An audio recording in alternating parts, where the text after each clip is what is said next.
Bonsoir et bienvenue dans votre édition locale. Ce soir, édition spéciale, élection municipale comme tous les lundis soirs désormais. Aujourd'hui, on vous propose de vous emmener dans le deuxième secteur, c'est-à-dire dans le 2e et 3e arrondissement de Marseille. Alors avant de décrypter les enjeux, d'aller à la rencontre des candidats, de donner la parole aux habitants, je vous propose un petit rappel géographique en images juste pour mieux vous situer.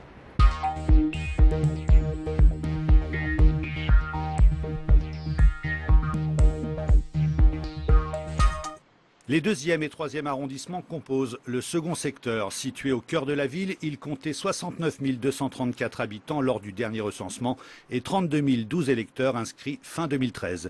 Il s'agit là du plus petit secteur de Marseille. 8 de ses conseillers siègent en mairie centrale.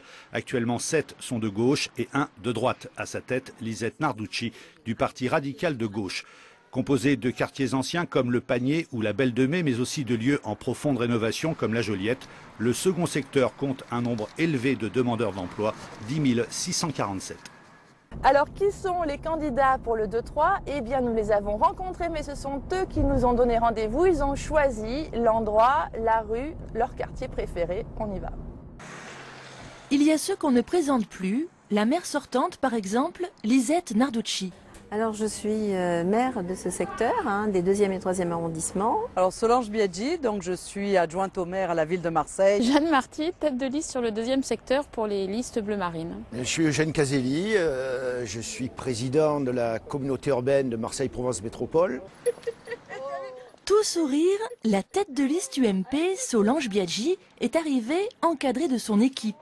L'adjointe en charge du commerce a choisi la nouvelle vitrine de la ville, un secteur qui représente aux yeux de la candidate l'avenir de Marseille, son poumon économique, et l'économie, c'est la priorité de Solange Biaggi. Au début, moi, le maire m'a demandé de faire revenir le commerce à Marseille. En 11 ans, il y a eu 4 milliards d'investissements privés au niveau du commerce et à peu près 18 000 emplois créés. Ce que j'ai fait en 11 ans, je veux l'agrandir à ces arrondissements, faire revenir les entreprises, continuer ce projet-là. Par exemple, les terrasses du port, 450 millions d'investissements, 2000 emplois. C'est ça que je veux continuer dans cet esprit-là. Le candidat qui nous a donné rendez-vous dans le Panier y est né, c'était en 1946. Frédéric, tu vois cette pharmacie? Quand j'étais petit, on jouait au foot sur la place. Et d'un shoot, j'ai cassé la vitre de la pharmacie. Il a fallu que mes parents la remboursent. Ouais, tu tirais bien alors. D'ailleurs, sa maman vit toujours là. Mère, si tu te mets à la fenêtre, je suis là. Voilà, je viens de te voir tout à l'heure. C'est la première fois qu'elle sera filmée de sa vie. Eugène Caselli est donc très attaché au 2e arrondissement, celui de son enfance. Mais pour la tête de liste socialiste, l'urgence, c'est le 3e arrondissement et la priorité des priorités, l'emploi. Le 3e arrondissement souffre d'handicaps très lourds et très cumulatifs en matière de taux de chômage, en matière de développement économique, en matière d'école, en matière de places de crèche. Il faut créer de l'emploi absolument dans le 3e arrondissement. Moins connue, plus discrète, Jeanne Marty, militante au Front National depuis 25 ans, a accepté de conduire la liste du 2-3. La sécurité, c'est sa priorité. Dans le programme qu'on soutient, il est vrai que c'est la sécurité sur cette ville, parce que je pense avec Monsieur Ravier que c'est la première des libertés. On ne peut pas travailler, on ne peut pas vivre si on n'est pas en sécurité. Et c'est vrai qu'en tant que femme, c'est vraiment aussi un sujet qui me tient à cœur. Vous entendez beaucoup de Marseillaises, par exemple, qui ne mettent plus de bijoux apparents. Alors c'est vrai que ça peut paraître des détails sur un programme, mais on est quand même sur des municipales. Et ça fait partie de la vie quotidienne. Elle nous a donné rendez-vous quartier de la Belle de Mai sur le toit-terrasse de la Friche. Ex-PS, aujourd'hui PRG, élue depuis 19 ans dans ce secteur, Lisette Narducci le connaît par cœur. Ce qui me différencie, c'est que je suis une élue qui vit son quartier parce que j'y habite. Alors j'y suis pas née, mais j'y habite. J'y habite depuis 37 ans. Donc je connais bien ces quartiers, je connais bien chaque rue. J'allais dire presque les odeurs, ses habitants, puisque je vis avec eux. Donc les difficultés qu'ils vivent, je les connais. École, parc, équipements sportifs, culturels, Lisette Narducci privilégie la qualité de vie de ses administrés.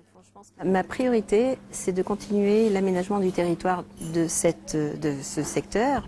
Je ne vais pas parler des places, mais elles sont éminemment importantes parce que ce sont les lieux de vie des habitants. Après, évidemment, La question qui fait partie du quotidien, c'est évidemment la propreté, où là, franchement, il y a des efforts colossaux à faire.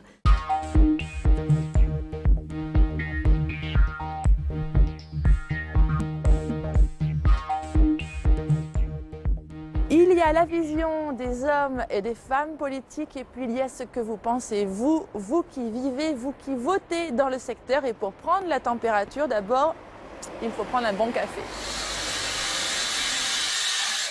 Dans sa brasserie du Panier, des cafés, des cas, noisettes, Jean Abad en sert 130 en moyenne tous les jours et ce depuis 23 ans.